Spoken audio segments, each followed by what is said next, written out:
Hello po, Tita Darlene. Hello po, Tita Darlene. Thank you so much po. Hello, it's me, Darlene Vlog.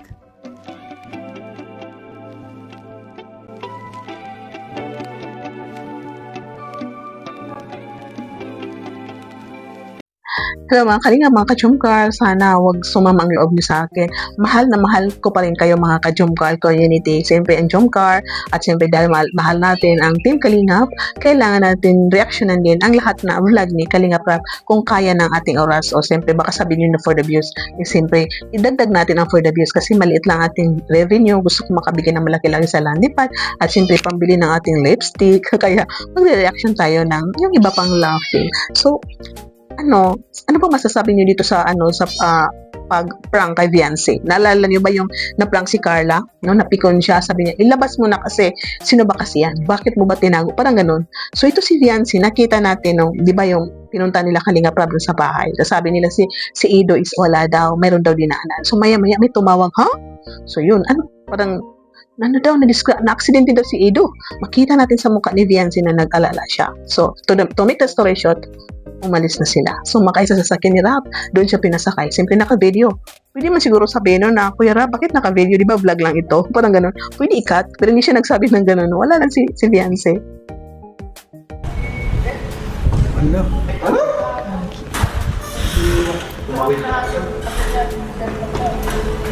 Tara, punta nga natin. Tara.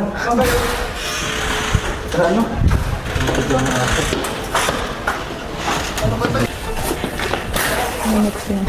Kumusta, Sed? Kumusta, Sed?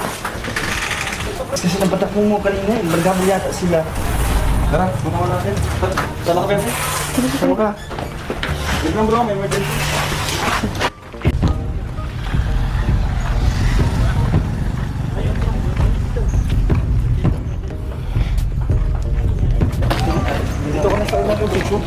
Bro, punta na kami dyan. Wala, nasakto. Bakit nasakto man? Pagkakas para galaw. Ang hira. Ang iti.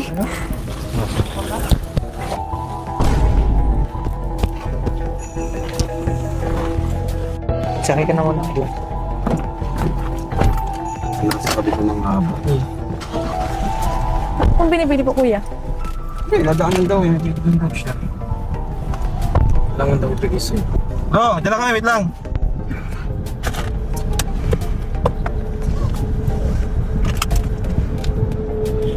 Okay. So yun, tuloy-tuloy nandun pa rin sa sasakyan nag-uusap, pero makita niyo sa kay Viancy nakabangka siya. Para ba siya hindi siya mapakali? Para ba hindi siya komportable? No? Worry-worry siya sa mukha, sa pagsasalita. Sabi niya, mabilis magpatakbo yun. Kasi di ba minsan, sumasama ito si Viancy kay Ido. Sa katagalan nilang pagbibiyahe, ayun, nakita na si Ido. Pero alam niyo, abang nagtumatakbo, sabi ko, prank ito, prank. Sabi ko talaga na prank. Pero nung makababa na sa sasakyan na nakita nila si Ido, makita ko yung dumi ni Ido sa kanyang mukha, liig, tapos t-shirt, tapos may dugo na konti. Sabi ko, ay, totoo. So, bakit naka-video pa rin? Parang ganun, sabi ko, ay, totoo na aksidente. Bakit naka-video pa rin? Hindi dapat, kung totoong aksidente, sabi ni Rab na saka na muna, i-off mo yan. Pero tuloy-tuloy, doon ko naisip, bakit naka-video, no? Pero siyempre, baka wala lang si Rab, no? Ayan na lang, video, baka pwede natin ipakita one day sa pag-vlog. Pero nung nakita ko talaga, I know, nakita ninyo reaction ni Viancy. Tingnan ninyo. Lang po sensya na po kami, nagmamadali po kami.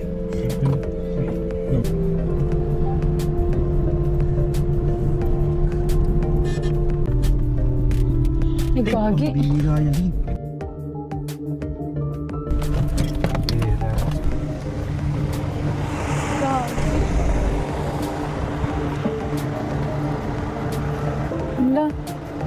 Sino po kasama niya Ito yung motor. May aso kasing tumawid. Iniwasan namin. Siya yung nagdadrive. Ito yung sa akin eh. Tag-isa kami. Uy. Kuya, Padre natin sa hospital? dali na po natin. Uy. Ginginik mo. Wala na. Relax lang bro.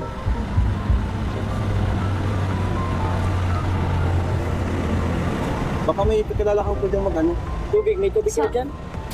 Kahit sa bahay po, pupunasan po yan mga dugo. Baka masakit katawan mo? Pag ganun kasi siya eh. Kano? Ito ng baba.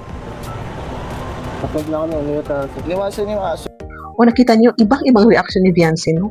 Nag-worried siya, Kuya, tara, dali natin sa ospital. Nakita niyo, tara, dali natin sa ospital. Worry siya. Tapos nakita niyo, yung inaano niya si Ido, hinila sa kamay, tinitinan. Tapos nakita niyo, nakaholdingan sa dalawa. Nakaganon ba yun? Ganon, nakalit. Pero si Ido nakayoko. Ang galing ni Ido magdrama. No? Ang galing ni Ido magdrama. Parang si Jomar. So yun nakita. Tapos nakita ko yung mukha ni Viancy na iba na.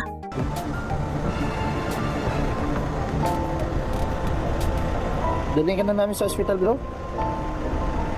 Bukod na bro, ang tingnan lang. Business man lang. Kailangan ng ano? Fights, ano kailangan mo? Baka kailangan na ng ano ni Viancy, ng kailangan ng dahil ito ay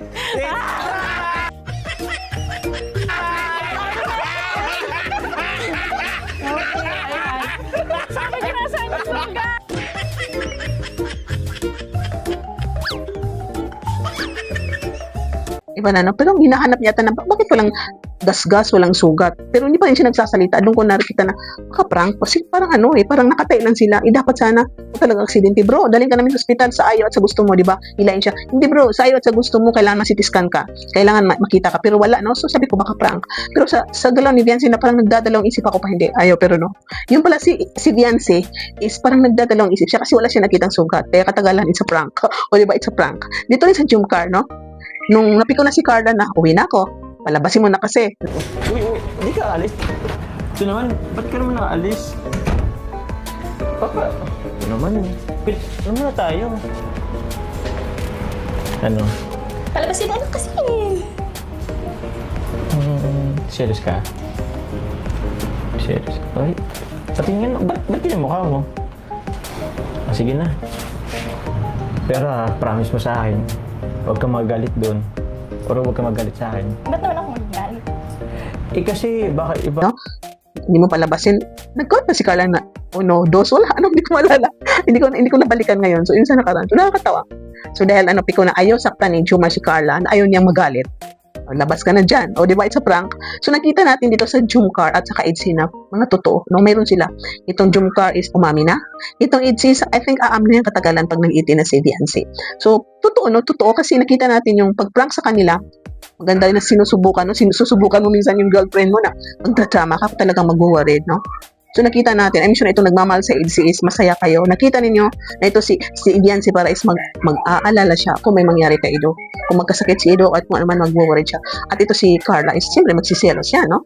Bakit mo pinapasok siya sa silid mo? Talagang magagalit yan. Kung ganun siguro ang prank kay Carla, katulad kay Viancy, talagang mag-worried si Carla. Kung ipaprank din siguro si Viancy katulad ng ginawa kay Carla, ganun din. Kasi totoo yung pagmamahal nila totoo. No? Itong Viancy, Edsy at saka Jomcar, nakita ko na may patutunguhan. So sana wag magbago, wag sila magpapasok ng third party. Tuloy ang kanilang relationship pagmamahalan at sila ay magkatuluyan. So siguro kung may mga prank pa next time, wala lang siguro mga dyan nakakatakot. Iba naman. Pwede rin prank na mamaya kausapin mo si Jomar, i-prank natin si Carla. Tapos, yung sige po, anong prank? Tapos, kakausapin si Carla na, Carla, i-prank natin si Jomar, ganito. So, ang mangyari pala, silang dalawa ang nag-prank sa isa't isa. Maganda rin, no? Jomar, i-prank natin si Carla, ganito gawin. Tapos, Carla, i-prank natin si Jomar. Hindi nila alam, kinausap sila both, no? Kinausap si Jomar, i-prank si Carla. Tapos, si Carla, kinausap, i-prank si Jomar. So, sa araw na yan, pareho silang ma-prank. Pareho silang ma-prank. So nakakatawa, no? Sana magawa yan ni Rob na yung prank na walang tampuhan, walang ending na mag-aaway, kundi matatawa ka sa ending, no? Di ba po mga Kalingap Jomcar, nakakatawa ang ating reactions for today. So sana supportahan ninyo lahat ng vlog ni Kalingap Rob, no? Huwag kayo mag-skip ads para marami pa siya matulungan. So tuloy-tuloy ang pagmamarathon. Shoutout sa inyo lahat.